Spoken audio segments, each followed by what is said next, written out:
갑작스런 부지 매각으로 고속버스 터미널이 사라진 원주시에 혼란이 계속되고 있습니다. 원주시 측이 마련한 임시 승강장마저 불법 시설물로 확인돼 철거됐는데 안일한 행정에 대한 비판이 거센 모습입니다.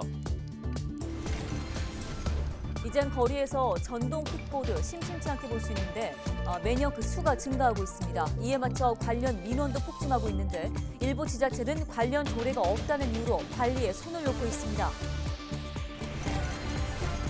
국내 최초 협동조합의 탄생지인 원주시에서 협동조합과 관련된 스마트 콘텐츠가 개발됐습니다. 스마트폰으로 퀴즈를 풀며 역사적 공간을 둘러볼 수 있게 만들어졌습니다. 개장 첫 주말 동해안 해수욕장에 24만 명이 넘는 인파가 몰린 것으로 집계됐습니다. 지난해 같은 기간과 비교하면 2배 이상 늘어났습니다.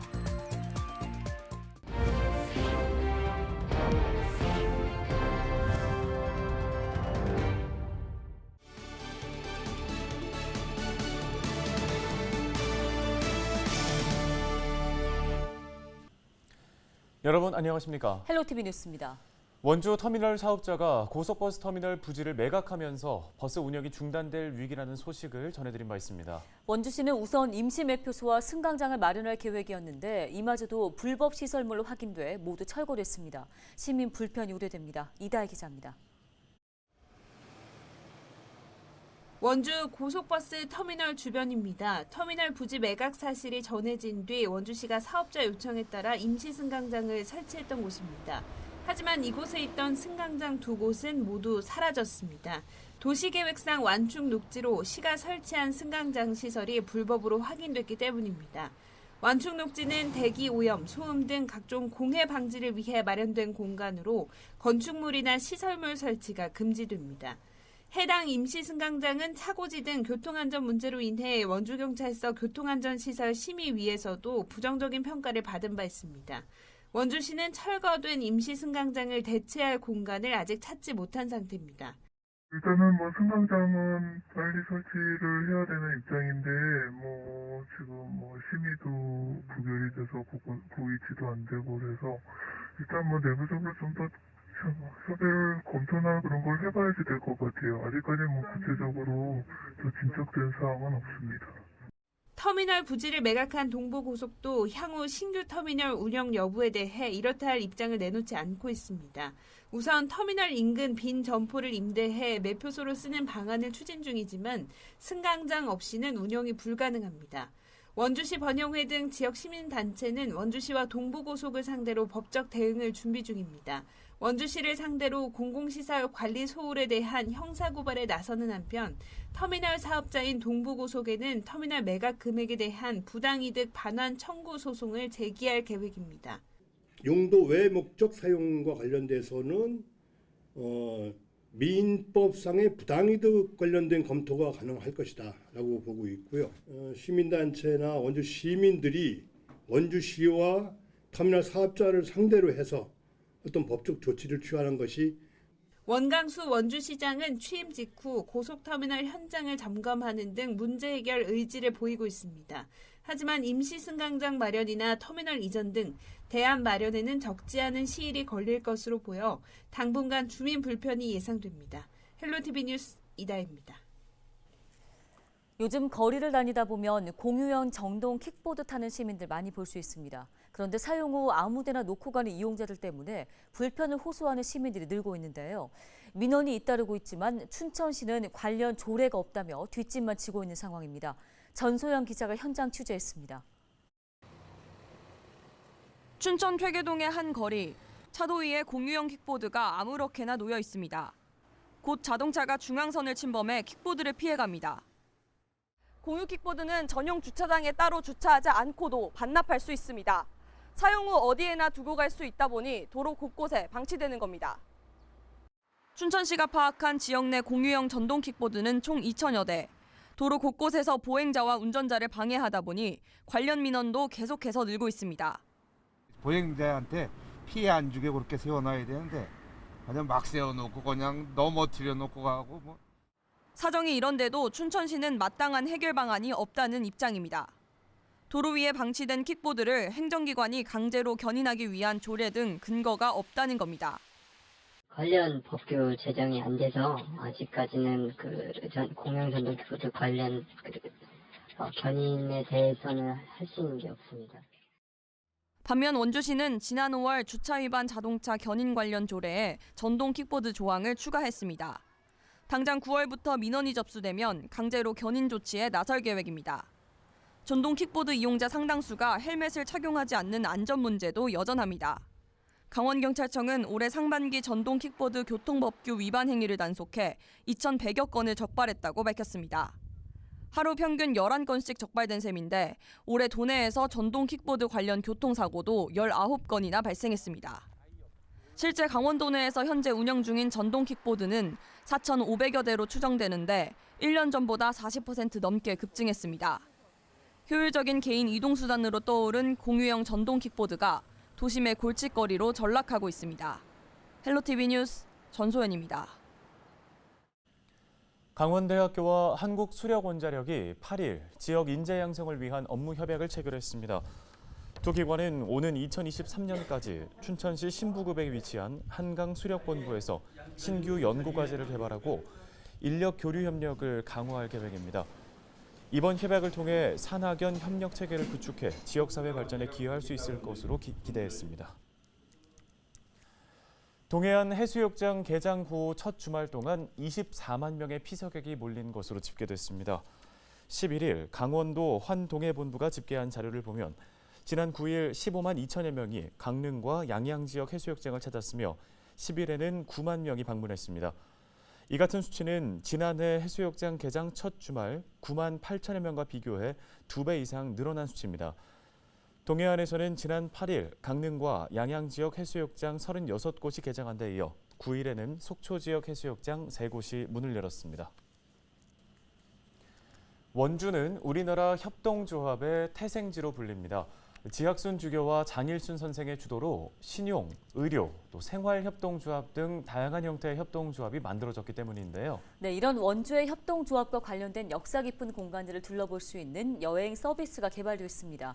원주 사회적 경제 여행인데요. 김수아 기자가 소식 전해드립니다. 원주 구도심 언덕 위에 자리한 원동성당. 60년대에서 70년대 지학순 주교가 원주 선언을 한 장소로 원주 지역 민주화 운동의 상징으로 불립니다. 원동성당 앞 가톨릭센터는 우리나라 최초의 협동조합이 만들어진 장소입니다. 바로 원주 협동조합의 시초인 밝음회가 1971년 이곳에서 창립한 겁니다. 이처럼 원주는 국내에서 협동조합이 시작된 곳으로 290여 개의 협동조합과 사회적 기업이 있습니다. 원주 시민 5명 중 1명이 협동조합에 가입돼 있을 정도입니다. 원주에서 일어났던 협동조합 운동은 신협과 한살림을 전국화하는 그런 영향을 미쳤던 일입니다. 원주 지역에 지금도 협동조합을 비롯해서 이제는 사회적 경제라는 영역 안에 사회적 기업, 자활기업, 또 마을기업과 같은 다양한 사회적 경제 조직들이 운영이 되고 있는데요. 이 사회적 경제 명소들을 해설사 없이 혼자서 여행할 수 있도록 한국관광공사와 원주협동 사회경제 네트워크가 스마트폰 서비스를 개발했습니다. 카카오톡에서 원주 사회적 경제 여행이라는 채널을 추가하면 채팅으로 관광을 도와주는 서비스입니다. 이 카카오톡 채널을 통해 시민들은 명소와 명소 사이 길 안내부터 명소가 가진 사회적 경제 의미를 퀴즈를 통해 학습할 수 있습니다. 자세히 보기를 누르면 해당 명소의 역사 설명이 나오고 퀴즈를 마치면 다음 장소로 넘어가는 방식입니다. 그렇게 원주시 협동사회 경제 네트워크를 시작으로 무의당 옛집까지 10곳을 둘러볼 수 있습니다.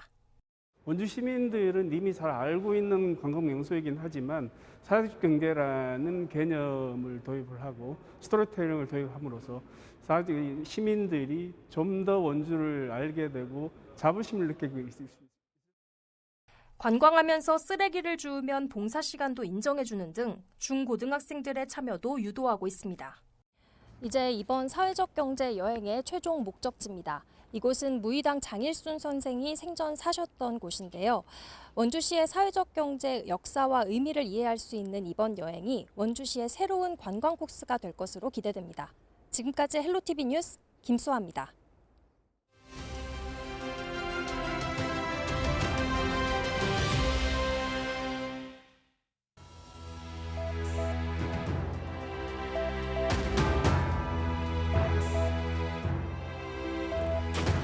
코로나19 격리자가 받을 수 있었던 생활지원금, 정부가 11일부터 이 생활지원금을 일부 가구에게만 지급하기로 했습니다. 그동안은 소득에 관계없이 생활지원금을 주다가 지급 대상을 축소하기로 한 건데요. 그렇다면 앞으로 누가 코로나 격리 생활지원금을 받게 될까요? 소득 하위 절반에 해당하는 사람만 받을 수 있게 됐습니다. 그렇다면 소득 하위 절반. 이 말이 좀 어려운데 쉽게 말해서 국내 가구를 소득 순으로 쭉 줄을 세웠을 때 정확히 중간에 있는 가구의 소득보다 소득이 낮은 가구를 말합니다. 최근에 납부한 건강보험료를 보면요. 생활지원금 지급 대상이 포함되는지 확인할 수가 있는데요. 4인 가구의 경우는 건강보험료 월 18만 원 정도를 내면 생활지원금을 받을 수 있습니다. 건강보험료 관련 문의는 국민건강보험공단 홈페이지에서 확인할 수 있는데요.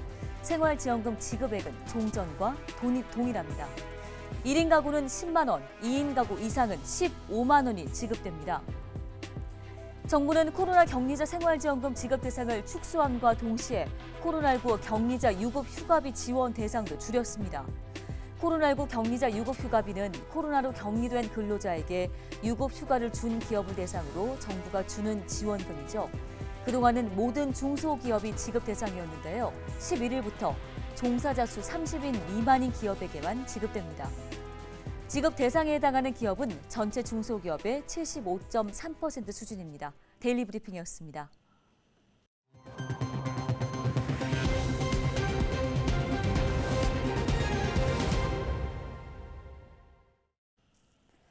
동해사랑 상품권의 누적 판매액이 1,000억 원을 돌파한 것으로 나타났습니다. 동해사랑 상품권은 지난 2020년 9월에 발행된 후 1년 10개월 만에 정책 발행금을 포함해 1,096억 원이 판매됐고 이 중 98%가 지역에서 소비됐습니다. 동해시는 앞으로 경제 불안 극복을 위해 개인별 월 50만 원 한도로 10%의 인센티브 지원을 이어나간다는 방침입니다. 춘천시가 여름 해충 차단을 위한 방역 기동반을 운영하는데요. 춘천시 보건소가 오는 10월까지 지역 해충 취약 지역을 중심으로 매주 월요일 방역 기동반을 운영한다고 밝혔습니다. 방역 기동반은 18개의 방역업체와 각 주민자치단체장으로 구성됐고 춘천시 보건소에서 방역 물품을 지원합니다. 더불어 춘천시 보건소는 지역 방역 취약지에 유충구제 약품을 살포하며 주요 산책로를 중심으로 위생해충 기피제함 90대를 설치할 예정입니다. 강릉시가 사회 서비스형 사업인 우리 동네 일촌 돌봄단에 함께할 참여자를 오는 15일까지 모집합니다. 모집 인원은 42명으로 근무 시간은 월 60시간 이상이며 신청 자격은 강릉시에 거주하는 만 60세 이상 어르신입니다. 선발된 어르신들은 주민센터에 배치돼 관내 취약계층의 방문 모니터링과 복지 사각지대 발굴 등의 사회복지 업무를 보조하게 되는데요. 신청은 강릉 종합사회복지관에 신청하시면 됩니다. 코로나19 여파로 운영이 중단됐던 화천 칠성전망대가 3년 만에 문을 엽니다. 화천군은 오는 16일부터 칠성전망대 관람이 부분 재개된다고 밝혔는데요. 칠성전망대는 지난 2019년 민간인 통제선 이북 지역의 아프리카 돼지열병 확산과 이후 코로나19 여파로 잠정 폐쇄된 바 있습니다. 제한 운영이 결정됨에 따라 1회 방문객은 최대 25명으로 한정됩니다.